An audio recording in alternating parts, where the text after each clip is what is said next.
Prince Harry's memoir is set to be released on January 10, 2023, 18 months after his 4-book deal was revealed. The book, titled Spare, features a close-up photograph of the Duke of Sussex looking directly into the camera.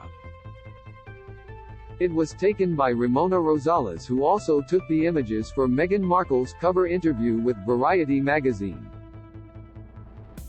Royal commentators, Rachel Burchfield and Jessica Robinson, noted the connection between the photos, adding it appears that Harry is following in his wife's footsteps and embracing the Hollywood lifestyle.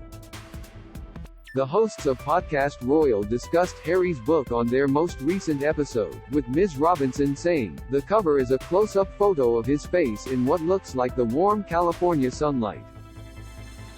He's got one of those expressions where you can't really tell what he's thinking. It's not really a smile because his mouth is closed, but it's also not overly serious, and I don't think he looks upset in the picture." And the photo was apparently shot by the same photographer who took Meghan's photo for her Variety interview.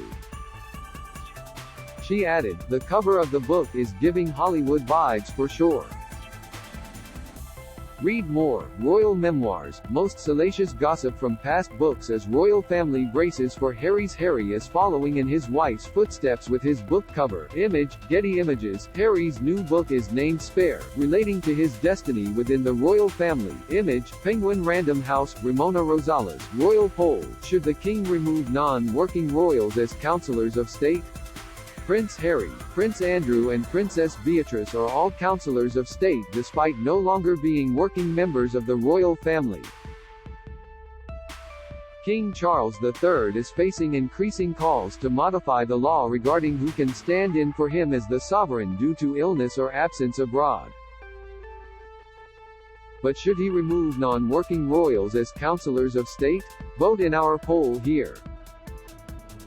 Ms. Burchfield noted the similarity between the book's cover photo and Meghan's Variety cover photo, saying, "It looks like a movie poster of a science fiction film. He just looks very pensive.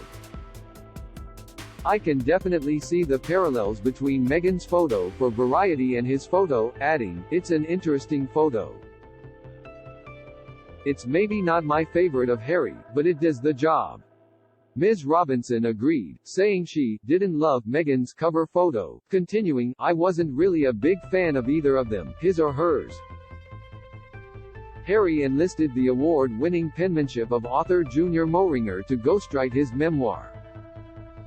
Mr. Moehringer is an American novelist and journalist who has written memoirs for two notable public figures during his career, Andre Agassi and Nike co-founder Phil Knight.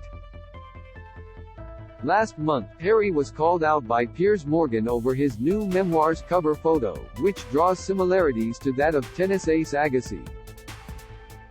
The cover photo is similar to Meghan's Variety magazine cover. Image, Ramona Rosales for Variety. Trending Morgan tweeted, "This is hilarious. Harry didn't just hire the same ghostwriter who did Andre Agassi's book, he's even copied the front cover photo."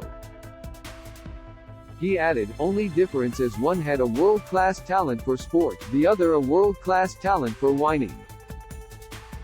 In Agassi's 2009 book, Open, an autobiography, the sportsman talks about his childhood and his unconventional Armenian father, who moved to the U.S. from Iran, where he was a professional boxer. It delves into his life as his father groomed him for stardom by building a tennis court at their home and sending Agassi to a tennis boarding school. In 2010, the book won the autobiography category of the British Sports Book Awards, and in 2018, it was listed on Esquire as one of the 30 best sports books ever written.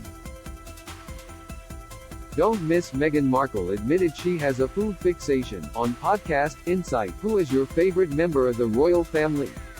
Poll, Prince Harry obsessed with staying relevant over Prince George, revealed. Junior Moehringer is an award-winning writer who has ghost-written two public figures' biographies. Image, Getty. Andre Agassi's memoir was published in 2009. Image, Harper.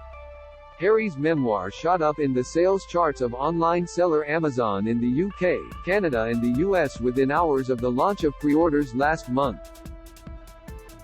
Publisher Penguin Random House claimed the prince's book promises raw, unflinching honesty, and several publishing experts have no doubt the book will be a bestseller upon its release. Literary agent Peter Cox told Express.co.uk last week, "There's no doubt that it will definitely shoot straight to the top of the bestseller charts. All the massive publicity it's already getting guarantees that." Meanwhile, Jane Tabachnik, publisher at Simply Good Press and publishing consultant at Jane Tabachnik County said, "I did think the book would be an immediate bestseller, and seeing as it is now available on pre-sale, it is already a best-selling book. I believe readers have a keen interest in the British royal family, especially from the personal perspective of someone so closely in line to the throne at one point." However, Mr. Cox did question, how long will it stay there, explaining, "There is such a thing as overexposure. People may quickly find they've had more Harry than they can stomach, in which case its fall will be as swift as its rise. Harry has promised an accurate and wholly truthful account of his life." Image, Express.co.uk. Speaking specifically about the British market, Mr. Cox added, "Also, Harry is not Diana. Whereas she had broad public sympathy, the people's princess, Harry has turned his back on us. That alone may haunt the project in the UK." Ms. Robinson echoed Mr. Cox's concerns, arguing that the Sussexes are already stepping into the domain of media fatigue. She said, "Between the podcasts, the Netflix stuff, the interviews, I've been feeling like we've been getting a little bit of fatigue from overexposure to them and everything they've got going on. I just like we're getting a lot, and when you start to get a lot, they become a little bit less interesting.